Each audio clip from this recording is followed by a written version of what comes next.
You don't fix behaviour by punishing children. You change it by understanding them. Head teacher Fiona Booth shares how a relationship-first approach is transforming the lives of pupils, staff, and families in real time. If you are caring for someone else, whether paid or unpaid, and no matter how many hours you do it, did you realise that you may be missing out on thousands of pounds of discounts for things that you may use every day? The Able to Care podcast is proud to be sponsored by the UK's #1 carers card. Started by two best friends who recognise that carers deserve better and are 100% committed to helping to change the lives of all carers and bringing them together as a strong community. Carers Card UK provides support, recognition and rewards. It offers reassurance by providing an ID card that helps access emergency information when needed, while also unlocking discounts, a wellbeing hub, a carers circle tool and a community through their app. All of this for less than the price of a box of chocolates a year. There are discounts on gym membership, days out, electrical goods, clothing and even glasses. Let others know you care while taking a little care of yourself with an ID card you can be proud of. Visit carerscarduk.co.uk/promo code/able to care today to order yours.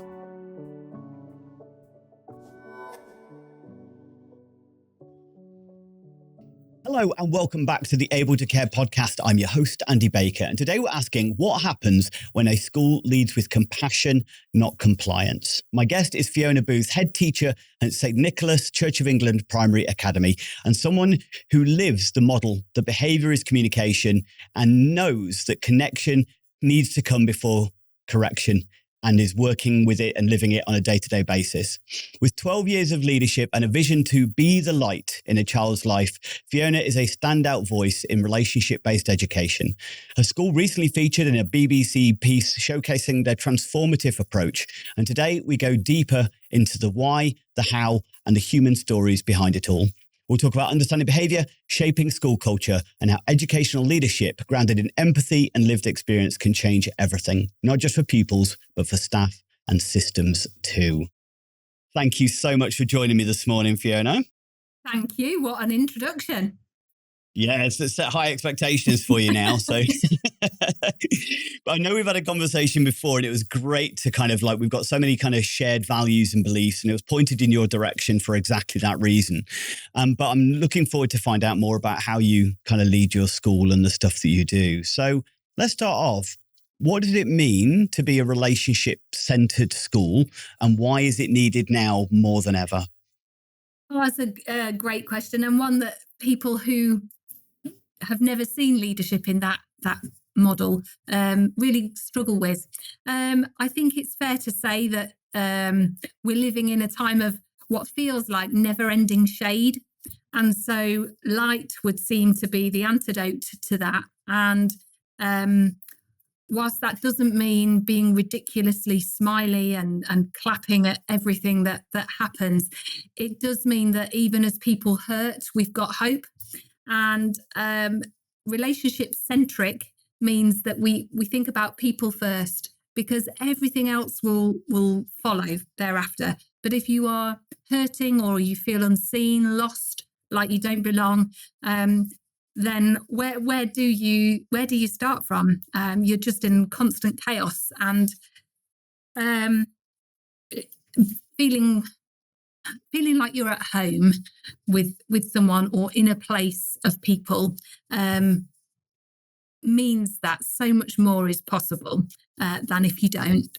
And so it means seeing people, it means valuing people for who they are, where they are, and kind of taking account of what you've got, not what you wish you had, not what you once had before, but what you've got right here and right now and finding the light in it because we all carry one.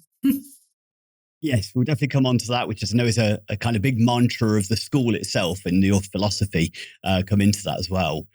So when a child is struggling then, what's the first thing that you look for as a head teacher?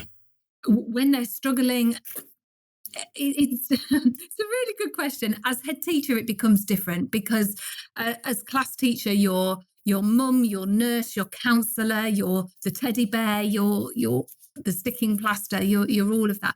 As head teacher, you're almost one step removed, your perspective changes. And so I would be looking for the untold story, the story that the behaviour is trying to tell us, to share with us. So my job starts really with the wider family and what's happening there. What have we missed? What have we not heard about? Shame drives such a lot of behaviour that we see, and that kind of self-imposed shame that comes with not being able to feed your children, or to keep them warm, or to buy a new pair of plimsolls if the ones they've got have got a hole in. And so really, if we've got a child exhibiting behaviour that suggests they're in distress, my job is to find out why, to try and understand, so that we can meet the need. And obviously, my primary job is to keep people safe. So once we've established whether or not everybody's safe, then we can really get to grips with what that human being needs. The kind of Maslow before Bloom, or Bloom before Maslow argument becomes the kind of hot topic of conversation. We want love to be our legacy. We're not afraid of using the word love. And so if a child feels that that's under threat, then my job as head is to start to signpost teachers to why that might be, to start to signpost parents to how they can get help, and to, you've said it before, become the lighthouse in the storm, not necessarily sorting anything, not necessarily shouting about anything, but saying, you are safe here. Let's guide you to where you can help yourself. And that becomes intrinsic to the job that I do. You said there is quite difficult to answer from a head teacher's point of view. And I can imagine it is, because I should imagine an awful lot of what you've done is actually the changing culture and philosophy from all of the staff. So it's a case of monitoring that from above as well, isn't it? So doing everything that you said you were doing there, but it's also how have you helped teachers to move from that mindset of focusing on necessarily the behaviour to managing the behaviour to better understanding the behaviour? In the same way that we've done with children and with parents, we are all human beings with one connecting factor, which is the desire to be loved, and to share love. And really, the culture that exists here and now, that breathes in every area of school, is as a result of having lived it for so long. Almost that tried and tested theory, had to meet staff where they have been, because as humans, we rock up to work with a whole load of stuff that's happened at home, and building those connections with staff has been intrinsic to developing a culture of belonging. You don't have belonging without trust.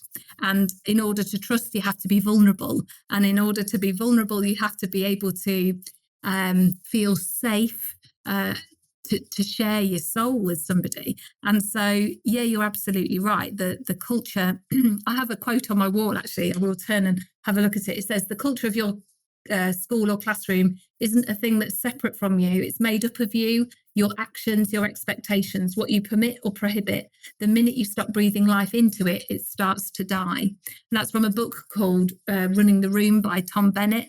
And it's shaped everything. And so from the minute I walked into this school, every interaction, every decision, every new kind of approach to anything has always been grounded in, does it facilitate shining? Whether that's of staff, parents, children, that's been irrelevant. We are humans, all the same, wanting the same thing, to feel that we belong. And so, yeah, my job is to ensure that we're living into that, leaning into it, particularly when times are tricky. That's when it's a real test, isn't it? Do we lean in or do we lean away from our values? And that's where they become our crutches. So, yes, the bigger job is to ensure that staff are living out that commitment to facilitating shining, totally separate and distinct from any religious standpoint. That secular idea of you bring something unique and special because you are you, and we work to serve that uniqueness and that you-ness. Another quote that we have actually in our toilets is "Nobody is you-ier than you," and we want to cherish that. And if we suddenly shout when we should listen, if we should suddenly say we don't have time when that's all that somebody needs, that erodes the trust and that opportunity for vulnerability, which is when the real heart work happens. So yeah, staff have learned it and learned to live it because they themselves receive it. That was beautiful. I love the some of the bits you said there were beautiful. Right. And I think that's the concept, isn't it? You're creating this entire culture. So the staff are living the same way, or you're treating the staff in the same way as you want the staff to treat the children. And it becomes that entire culture. My class, the staff are my class, because I miss having a class. I really genuinely miss having my little island of a classroom. And so the staff become my class, and they don't seem offended by being called that. No, well, but that should be promoted as well, shouldn't it? Is that I think there is teachers out there or certain education settings that the teachers start the job and think they're done learning, and actually that should be the whole thing. Absolutely, isn't it? The amount invested in training and continual professional development and things like that should be, we should be role modeling. Hey, look how important learning is. We still do it as teachers, which is why you should do it as kids. And I think that's, again, I say my primary job is to keep people safe, but it's also to be the role model of a learner, and to be the lead learner. Head teacher is, I don't know, a bit archaic, I guess, but lead learner suggests that I'm leading that charge. There's so much to learn from everything we do, and if I can support staff to be bold enough to undertake I've just had one of our staff ask me if she can do an MPQ, and it is the biggest thing for her to have found the courage to do that, because I've long told her she's incredible. The only person that hasn't believed that is her, and she's now at a stage where she feels ready to scratch that itch of wanting to learn more, and knowing that she's got light to give in that training course. When she turns up to those meetings, those networks, she too can contribute to the glow, if you like. Yeah. Can you think of a moment when leading with compassion has changed everything for a child? Oh, too many to mention. And I'm going to be quite generic so as not to identify a person or a family through answering. But this family has now left school, and I won't swear, but there is a swear word in the quote that I'm about to use. And this lady had a single mum worked really tirelessly to ensure that her child was coming to school regularly. And she engaged with me through some real challenges, and was compassionate enough herself to see what I was trying to do. I used to say to her, this discomfort is teaching us something. Discomfort is a teacher too. And towards the end of the time that her child was in school, I was stood on gate duty, as I do every day. And she walked towards me, and I'd got a new family having a tour. And she kind of half shouted over her shoulder, "Oh, this place was when she took over, and now look at it. It's awesome. I'd tell everyone to come here." That was a real defining moment. It was a seal of approval. It was a stamp of, we've been through some really, really challenging times together, and we've kind of come out of it changed. And in school, we've developed a language of spirituality, which is really simple. It's that these spiritual moments happen all of the time, and they are moments that you go into a situation feeling one way and you come away from it changed. And for her to say that to me, I felt that, yeah, her soul had been kept healthy. Her soul had grown, her soul health had developed and been nourished. You mentioned in the introduction about us being on the BBC, and really there were so many tales and examples of what leading with compassion does in terms of transforming lives. One man came back to be interviewed. His children had all left. We'd had 5 of his children through school, and he was very open with the national journalist about his struggles with alcoholism and depression, substance abuse. And he sat in a hall with a total stranger and opened his heart and just said, you know, if it wasn't for this place, then I don't think I'd still be here. And his is not a lone voice. So I have another lady who won't mind me talking to you about her by name, Kerry. She is one of our midday supervisors. She started, I first got to know her as a parent here, and she was in a really dark place. She wouldn't come out of her house. It was around the time of COVID. Anxiety really isolated her. And she got to the point where she tried on a couple of occasions to end her life. And I said to her, why don't you come and sit in the library? Come and have a read of a book with me. And over the last 6 years, we've gone from there to, she's now a midday supervisor. She volunteers every hour that she can afford to give to us. She runs Breakfast Club, and she cites the compassion that she was shown as not just a transformer, but a lifesaver. So I think there are so many, many stories that have in turn fueled me. Again, you know, you don't necessarily know at the time. When this dad spoke to the journalist, I was still in the room, and it made me sob. I'd no idea that school had been that steadfast for him. So it was the touchstone I needed to go again, as those seasons do come, where you think, oh, are we really getting where I think we're getting? You know, there are uphill struggles all of the time, but so many times when leading with compassion has stopped me in my tracks.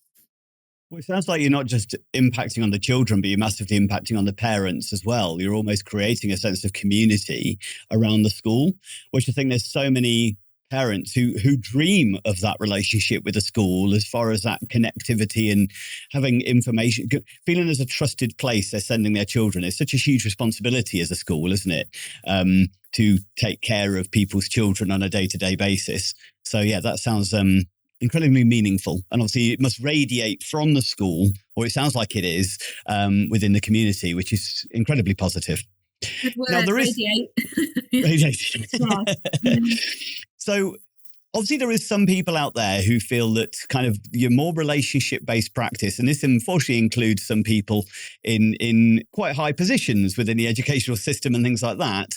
You know, I heard somebody referring to that one of the reasons that kids don't want to go to school is because parents are making homes too comfortable, and therefore they should be so they should be making homes less comfortable so that children actually go to school.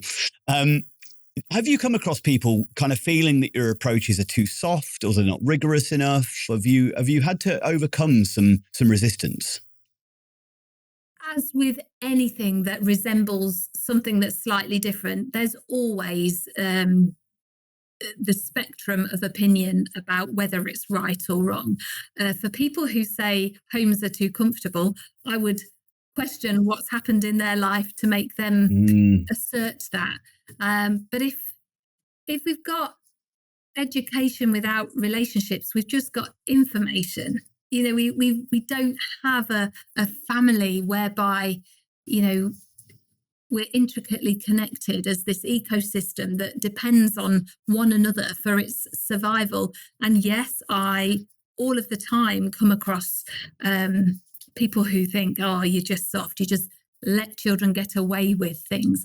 Well, one of my kind of biggest motivators was a quote from Jacinda Ardern, the previous president of New Zealand, Prime Minister of New Zealand. And she said she refused to believe that you can't be both compassionate and strong. And she had faced criticism for being too kind. I mean, let's just repeat those words, too kind. I fail to see how that's possible. And that has fueled me. It feels really personal when anybody evaluates or critiques the approach, because it is ever so interconnected with me as a person, not me as a professional, but me as a person. And everybody craves approval. Everybody craves a clan, find your clan. But here, in order to shine, there are certain limitations. There are certain guidelines. There are certain, they're now unspoken, but at first they were very explicitly spoken, expectations. And something that I keep coming across in various guises is how much of a privilege it is to feel pressure, because it means something's expected of you, and you can see my whole body language has just changed. That's how we go about things here. And the very first thing that was a visual indicator to the great out there about my expectations, and it sounds ridiculous now, but it's absolutely intrinsic to the path we're on, was having shirts tucked in. And I'd say to my class initially, because I was a teacher here first, a supply teacher actually, if you look smart, you think smart, and then if you think smart, you are smart. And this whole notion of tucking our shirt in became symbolic of what it means to belong here. And Mrs. Booth expects you to tuck your shirt in, so you want to belong to that, tuck it in. And then other things came after that. You take care of your coat on the peg. You, when we graduated to lockers, you look after them. And then that implies, if we're looking after those little things, then goodness knows how we approach the big things. We must really take careful consideration of how we implement new plans, how we consider what new resource to use, how we set up games on the playground, the curriculum decisions we make, the data decisions we make.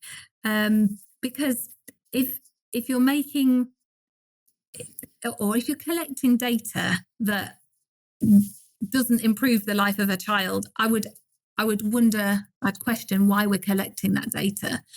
And I've always said of data, here we go with the light thing again, it needs to be more of a torch than a hammer. So use data. I absolutely want our children to be the best they can be. And that has implications for everything. It starts with tucking your shirt in. Who knows where it will end? Will you be Prime Minister? Will you be the next primary school teacher? Will you serve me in Asda next time I go?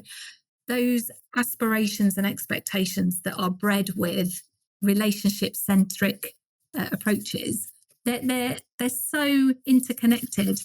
And to ignore that is at your peril, because what you're saying to people is, I don't care.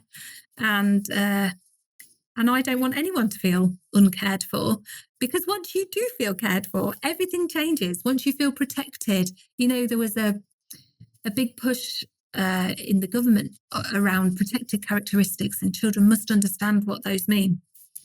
I totally agree, but they need to have some context to that. They need to understand what being protected means. And we're so lucky at St. Nick's because our school family comes from all over the world. We currently have 22 different languages spoken here in just 200 children.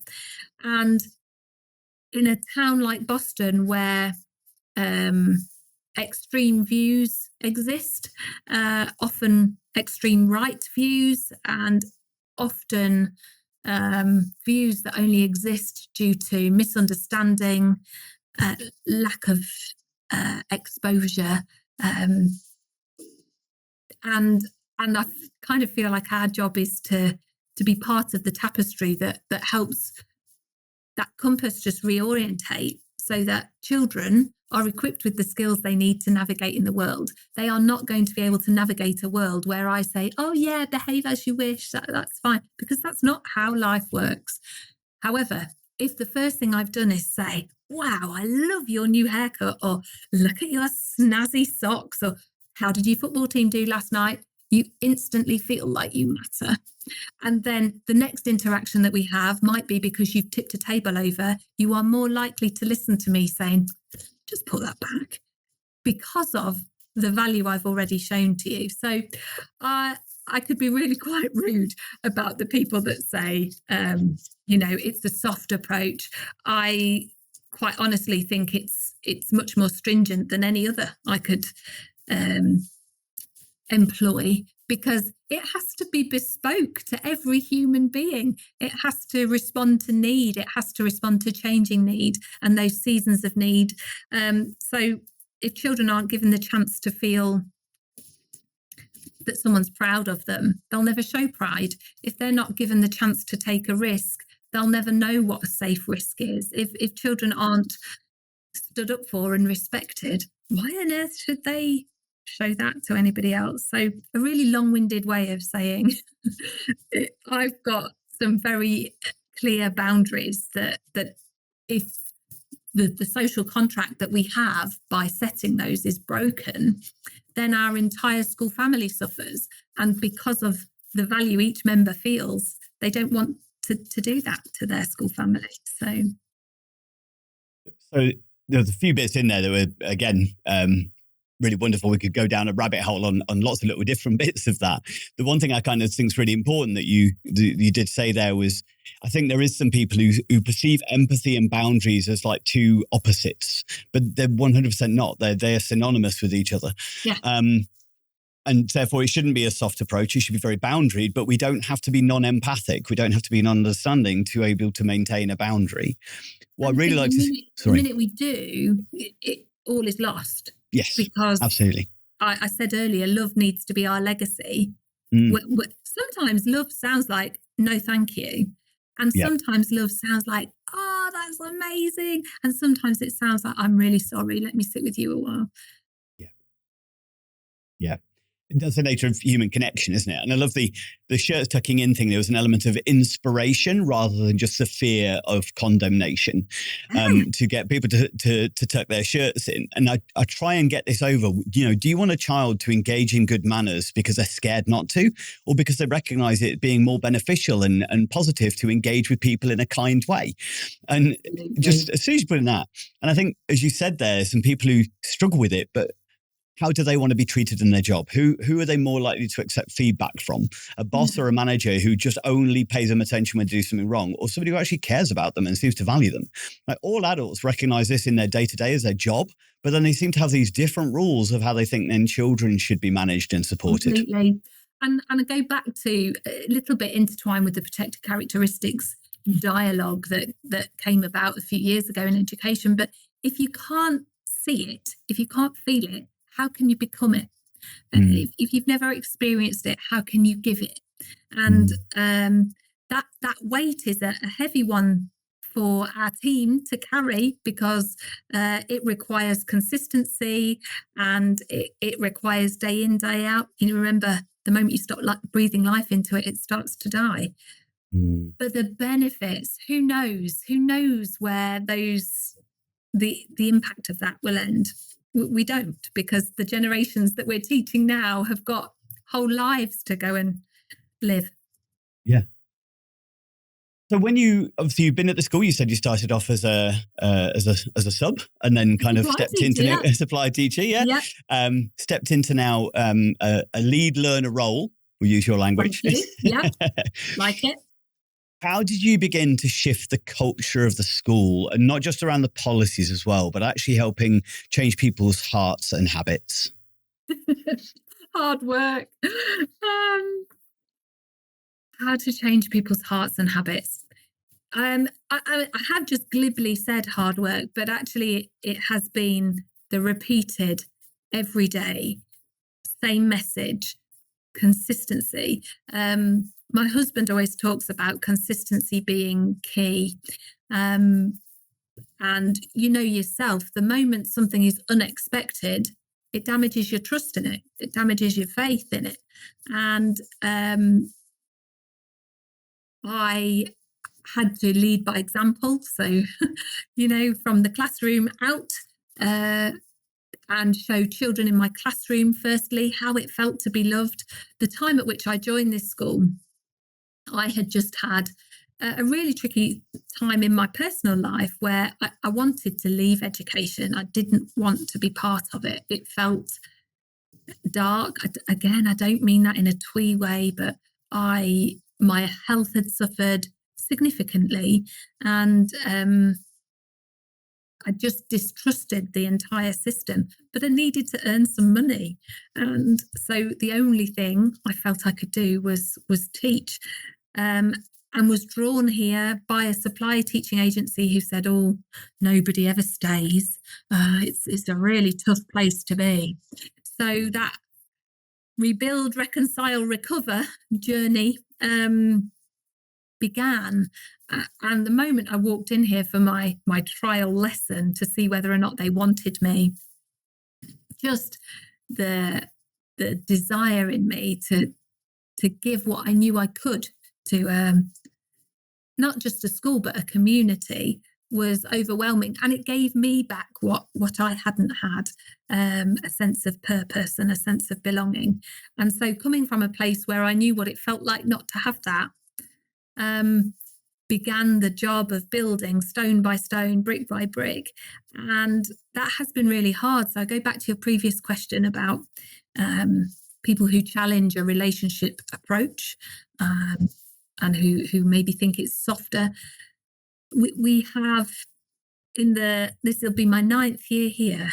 Since starting, there have been over 50 changes of staff.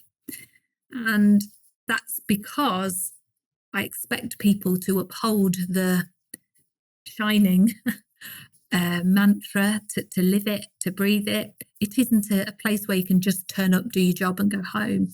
And that's asking a lot of people. That's asking for commitment of a different sort, commitment of your heart and your soul.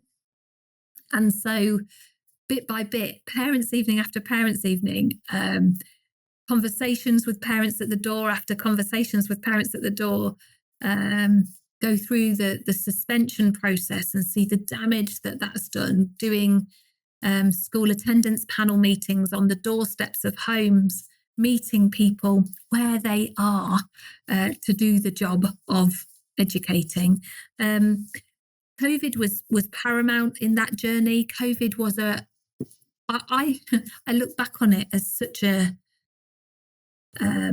harvest, if you like, of hope, because we became the place that people knew they would, or began to know they would have a smile. So I became head in the September, and in the following March was when the entire country went into lockdown. So the opportunities to have been seen and heard were quite minimal. And so it was a real chance to show that I meant all of that rhetoric, that we would meet people, that we would visit people, that we were ringing over 100 families a day just for a chat, just to say, how's it going? And we'd be put on the phone to children to try and help, to support, to stand alongside, and to galvanise those relationships that previously hadn't just gone unvalued, they'd been decimated. Our community had essentially been told, you're never going to amount to anything, and then left to complete that cycle. And changing the culture, you get all the analogies. Turning an oil tanker was my favourite, because you don't realise it's turning until you're facing the opposite direction. And I'd really say that's how it's been. I have a panic button sat next to my computer here that was fitted after one of those dreadful experiences with a volatile family that were in desperate need after unearthing a human trafficking ring of children in our school family. This has not been carved out of some woolly, fanciful, isn't everything jolly and rose-tinted journey. This has been earned by walking with people, standing alongside them at their darkest time. And so the idea of light really, really does guides me. So how's it been created? Through hard work, through doing what I've said I'll do, and not faltering on that. Have you ever encountered an adult or child's behaviour that has felt difficult, overwhelming, or challenging? Have you sometimes felt at a loss of what to do, or know that you didn't handle it quite right? People are complex and unpredictable, and their behaviour can be like the weather. We've all made the mistake of looking out the window and feeling safe to wear shorts, but 5 minutes later wishing for an umbrella. What if, like a weatherman, you understood how humidity, temperature and pressure all come together to cause the weather, allowing you to better prepare, predict and respond, and prevent ever having a picnic ruined by a thunderstorm ever again? My book, called Targeting the Positive with Behaviours that Challenge, helps you to become the weatherman of behaviour. It provides you with a toolkit to increase competency, confidence, resilience and empathy, so you feel more assured about how to respond to distressed or dysregulated behaviours in others, including those affected by trauma, mental health, neurodiversity, learning disabilities or dementia. Build better connections, achieve de-escalation and improve outcomes for yourself and those you engage with my celebrated 6-stage target model, a step-by-step process to reduce distress for everyone. Discover my empowering, person-centered guide in Targeting the Positive, written by me, Andy Baker, available from online bookstores worldwide. Find a link in the description and order today.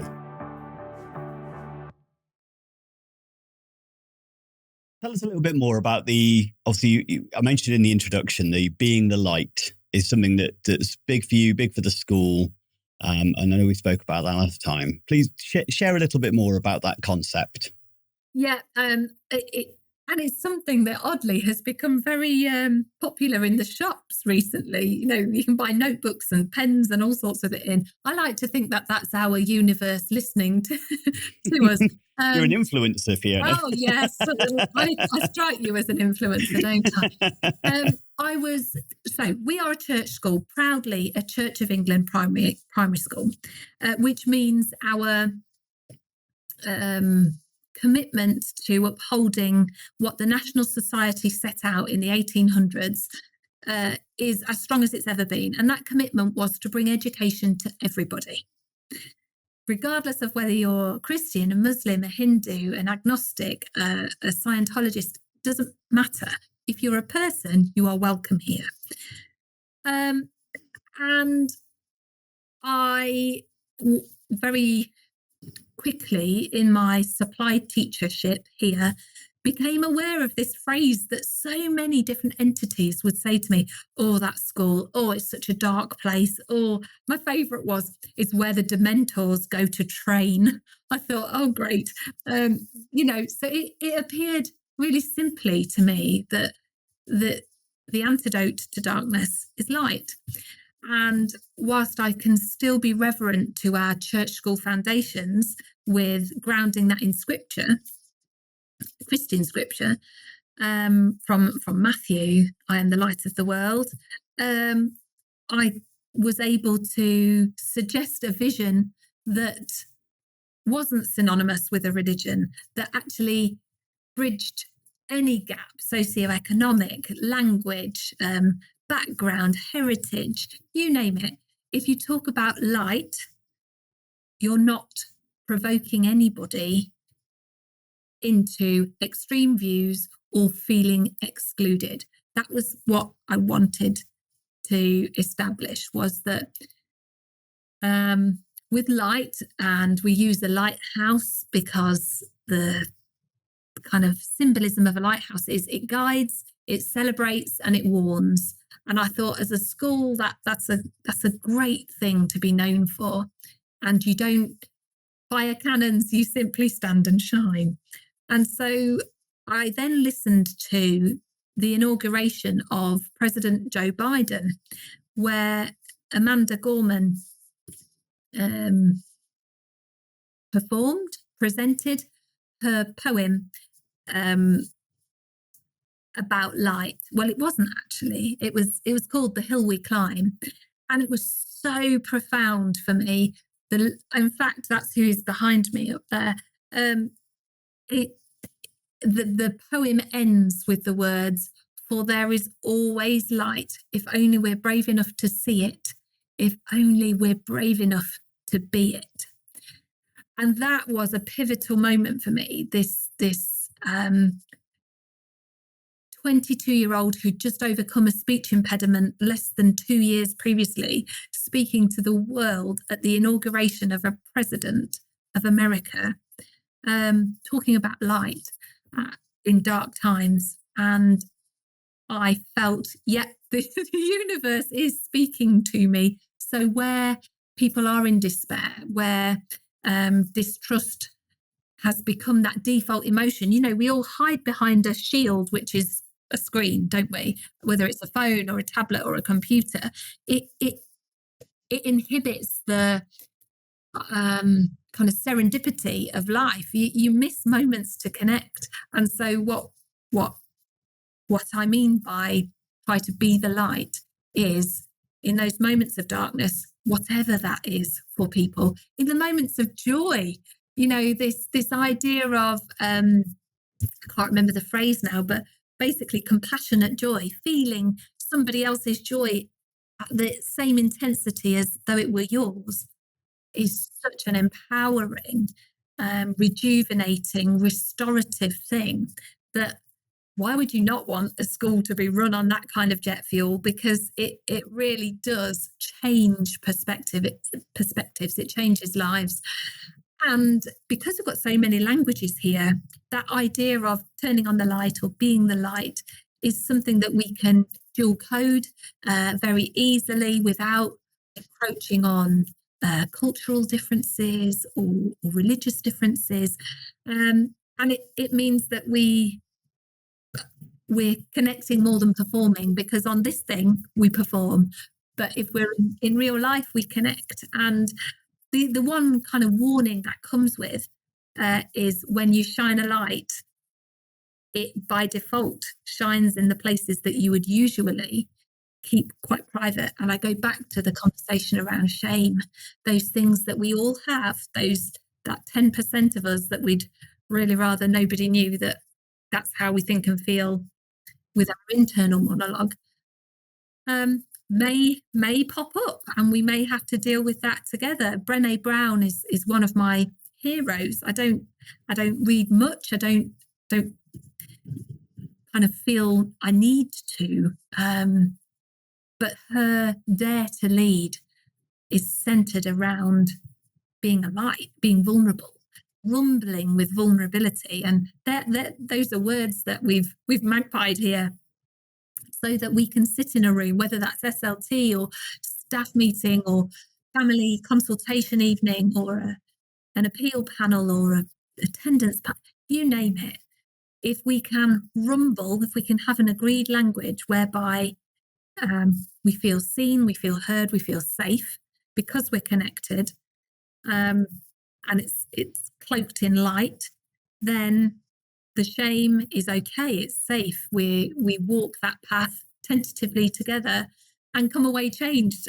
In other words, our spirit, our soul has grown as a result. And being the light can sometimes consume you as well. The whole thing of a candle speaks profoundly to me.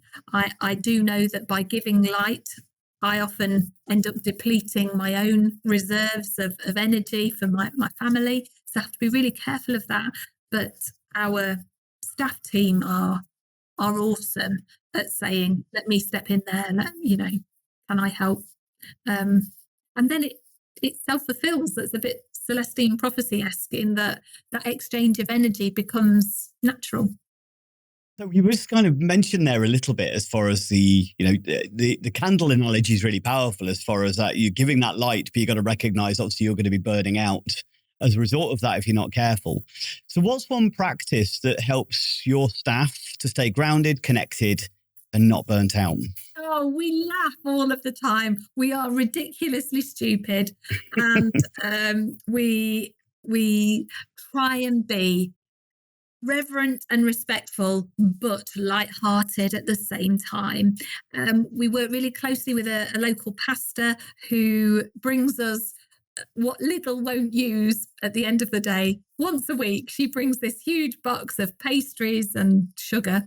And when one person is in darkness, the other is a light, and that's how we stay kind of full, if you like. I mean, what kind of a school has a staff WhatsApp thread that every single member of staff is on, and it just gets posted on with, I don't know, let's go out. Last week there was an escape room and a scare fest to go to during half term. There's news of family announcements, there's sadness, there's joy shared together, because where there's sadness, it's easier to carry. Where there's joy, it magnifies. So we do all sorts. I'm really mindful that well-being is about being well, and not just on a Wednesday. It's all of the time in everything. And so when we redesigned the curriculum very recently, we use the NHS 5 ways to well-being as the cornerstones for every lesson taught every day by every member of staff, not just for the children, so that we are being kept well as well. And again, it goes back to your question about how that culture has been created. When people are in need, regardless of that need, we see how we can meet that. And sometimes people don't like the answer, but it helps again build trust. Sometimes the answer is no to the request. But taking a longer term view, when that's reflected upon, invariably staff can see the value of it. We use once a term, so 6 times a year, we use gratitude journals for each other as part of our appraisal process. So did a lot of research into the value of gratitude physically, and the impact that practicing gratitude can have. And we did loads of that for children for ages, and they'd all got journals and never the staff. And so as part of the appraisal process, which if you're not careful can just be a paperwork exercise, introduced our gratitude journals. And once a term, you pick up just a random book off the pile, not your own, and you offer your gratitude to another member of the staff team, and then you leave it for them. I then redistribute them, and people can read those.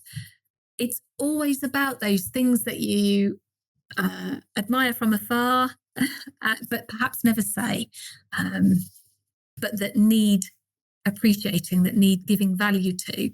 And how do we keep well? Well, that's another way, because when someone's received their gratitude journal, because they're extra boingy, they feel validated, and it doesn't matter how old you get, you love the equivalent of a sticker on your jumper, don't you?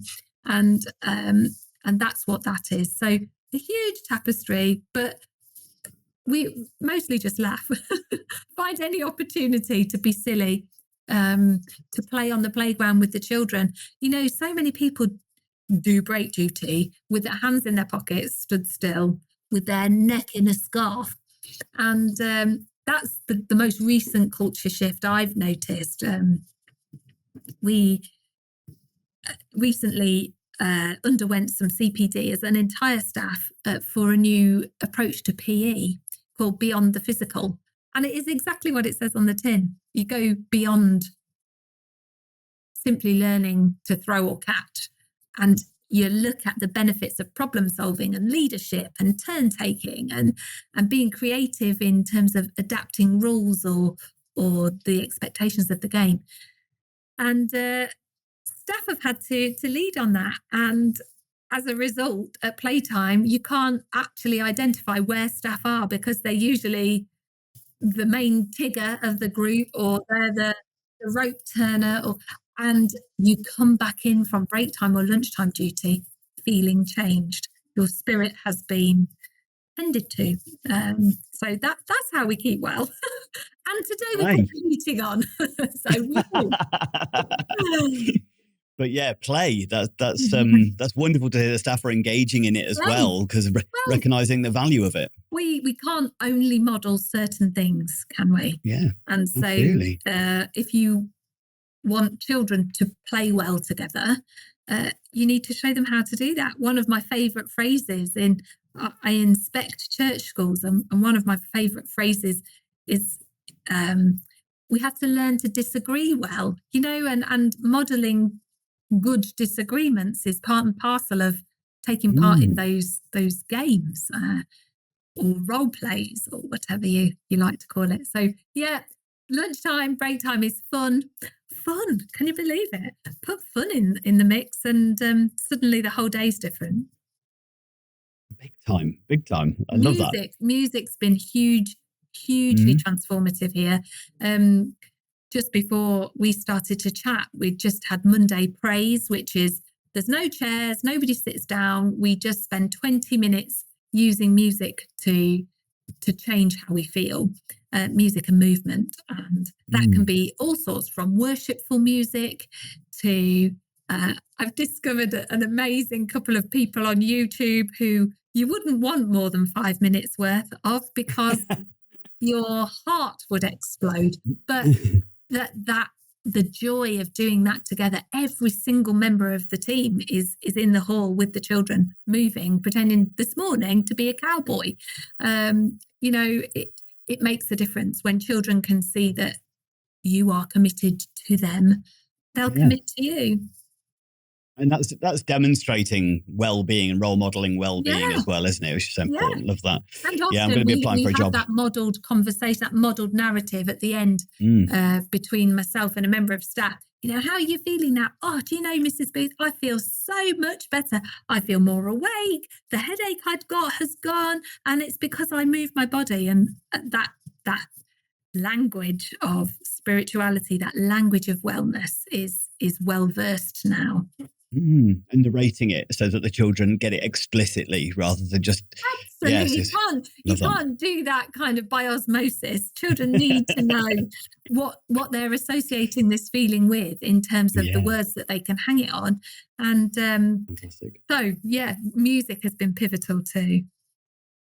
Beautiful. So I've gone through quite a bit. You've covered some amazing stuff in there. So let's go to one of the questions I've got, which is, if you could change one thing about how schools are run nationally, what would it be? Oh, you're just giving me one. I'll let you do more, but start with one.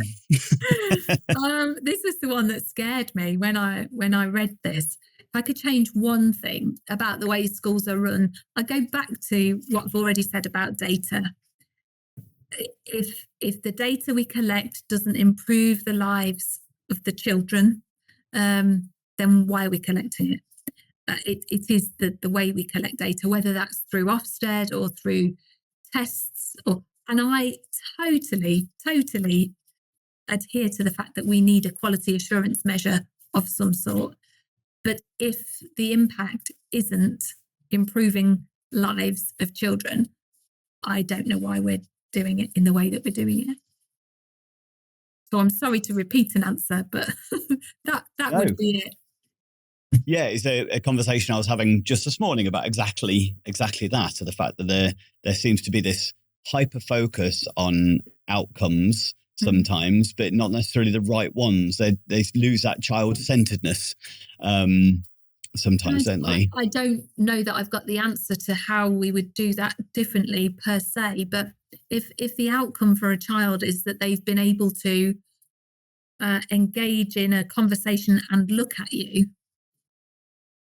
why are we not measuring that? I mean, we've tried here to alter the way we write IEPs, individual education plans, so that they're called My Time to Shine booklets. They are totally focused on what you can do, not the oodles and oodles of things that somebody somewhere once said everybody should be able to do. All of the progress that you are making. And it's a narrative changer. It's an absolute game changer, because once again, we validate that from the moment you walk through the door, we loved having you in this building because look, you picked up your pencil, you remembered a finger space, you took a turn, you waited, you used your timer, I don't know, you used your destruction box rather than the classroom. Yeah, so I think it's the way we collect data that I would change. I love the obviously my big philosophy, my from my book Targeted the Positive, is all about that kind of recognizing, shifting our expectations to rather than where we think somebody should be to where they actually are, and then starting to recognize the positives and also focusing on what behavior do we want. Like how often do we catch, you say, the behavior going, rather than going, oh, they did that again today, but they did that and they did that and they did that. And suddenly, as you say, it's part of that well-being as well, isn't it? As far as, a teacher going home at the end of the day, kind of referring to, oh, I caught that kid being bad 7 times today. Suddenly going, but I caught them being good 20 times, or they succeeded in something 20 times. Suddenly the positivity that you feel as a person is going to change over the course of a day because of that. And your value, you the narrative that you're telling yourself changes. And part of the IEP process, but actually part of the tapestry is other children can offer comments for that child's IEP. Oh, Miss Smith, did you just see so-and-so do that? That needs to go in their Shine booklet. And then, you start to find that you walk down the corridor and it takes you 3 times as long because anyone you've passed has not only greeted you, but asked in order to find out how you are and offered something in return, and at the weekend I read this or I did that. And that's why behaviour shifts. So on that front, what do you wish that Ofsted or the Department of Education leaders understood about real behaviour change in schools? That it takes time, that it's not a one-stop shop, but actually the common thread is connection. And if you're going to build anything that stands the test of time, it needs to be built upon real life connection where people feel.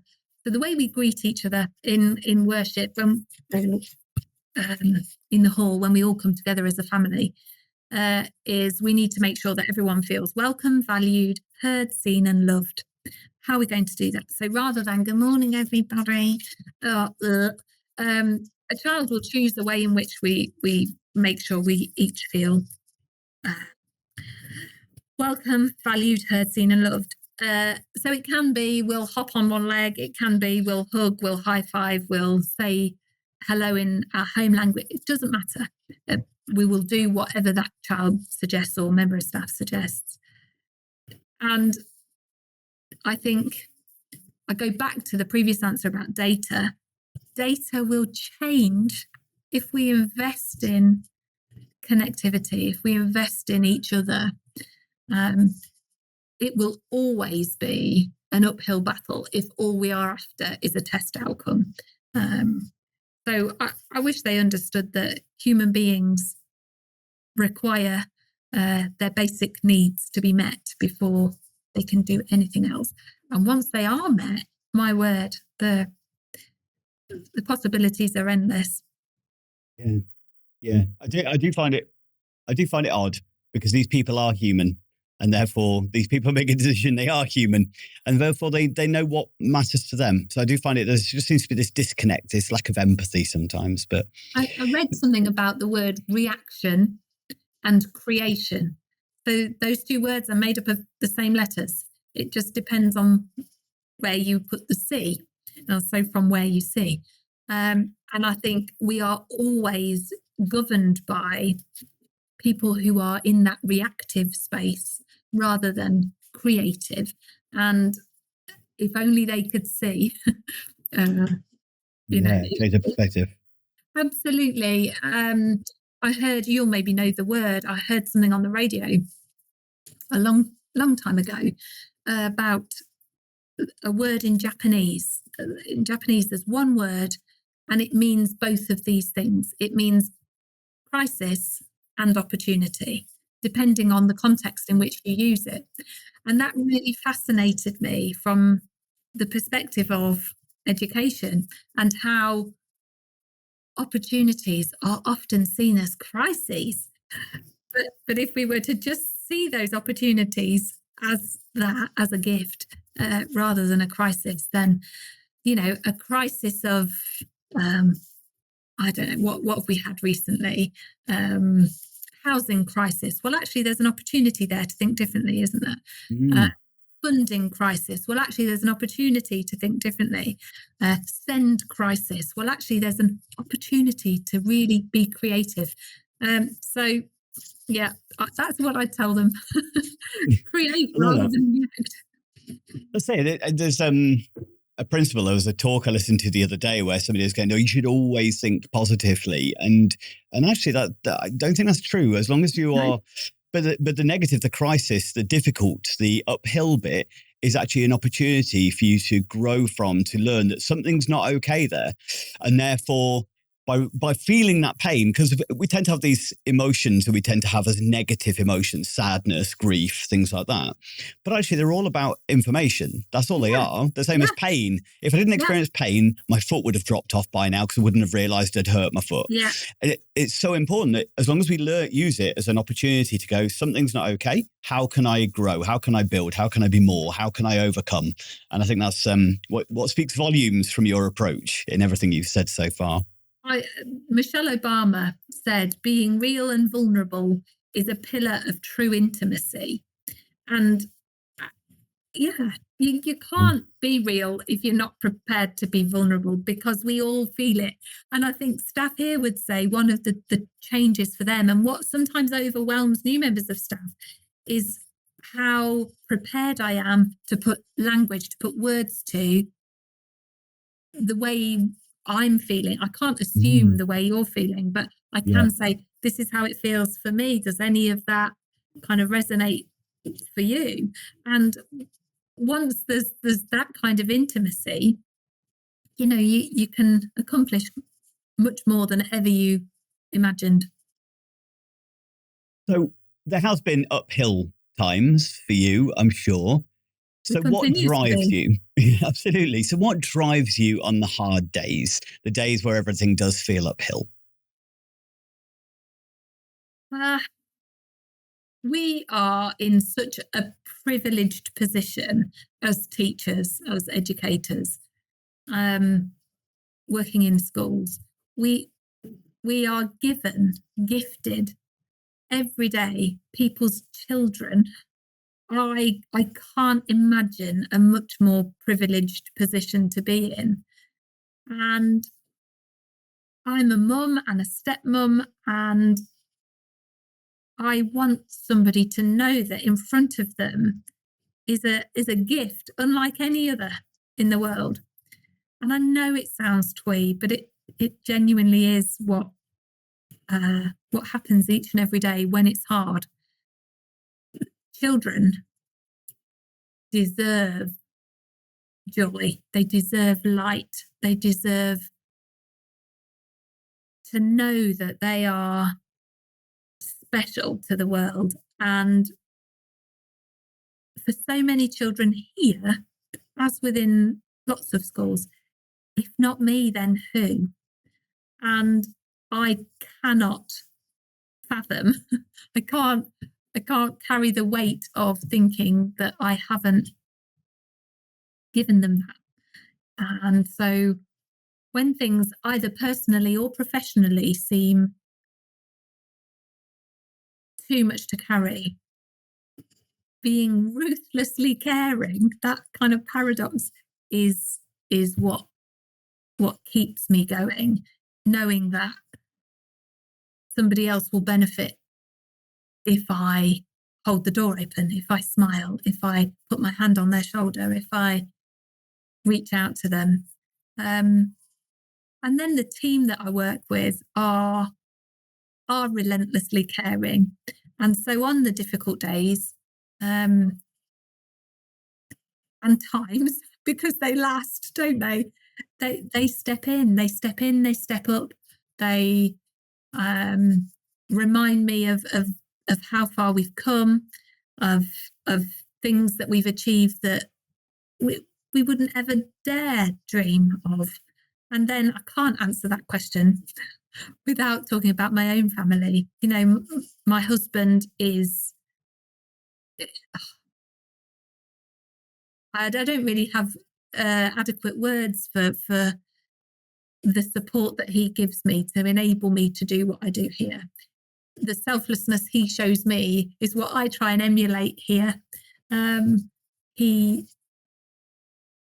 is the consummate supporter, just cheerleaders, you know, champions what we do, because he can see that when I see a child or their family able to do something independently of me, that's what keeps me going. That's beautiful. Yeah, thank you so much for sharing that. So we're kind of running out of time a little bit. There's kind of one more question that I really wanted to get out of you. And I know this is going to be difficult for you again, because it just says one. So we'll allow potentially more than. What's one story from your school that makes you emotional and reminds you of why this work matters? I'm going to continue the data thread, because SATS results day, I'm always, you know, in about 3 different hats, because as head teacher, you're supposed to assume this, you know, stereotypical role. And part of fulfilling your potential has to be a child achieving the very best that they're capable of in academics. I can't escape that. I absolutely want our children to fly academically. And this last year, we had a girl in year 6 who was still on the phonics programme when she was in year 4, so aged 8 and 9. She was a young carer. She'd got some really quite specific learning needs. And she was just brilliant. I took her to number 10 Downing Street, actually. And that is not the story, going to number 10, believe it or not. But she was the child who came all wide-eyed and said to me when we got there, Mrs. Booth, they put ice cubes in my cup of tea. It's perfect. And I thought, oh, ice cubes, that's a really great idea, you know, kind of temper the temperature. No, it was sugar cubes, but she'd never, ever seen a sugar cube. So, you know, ice cubes.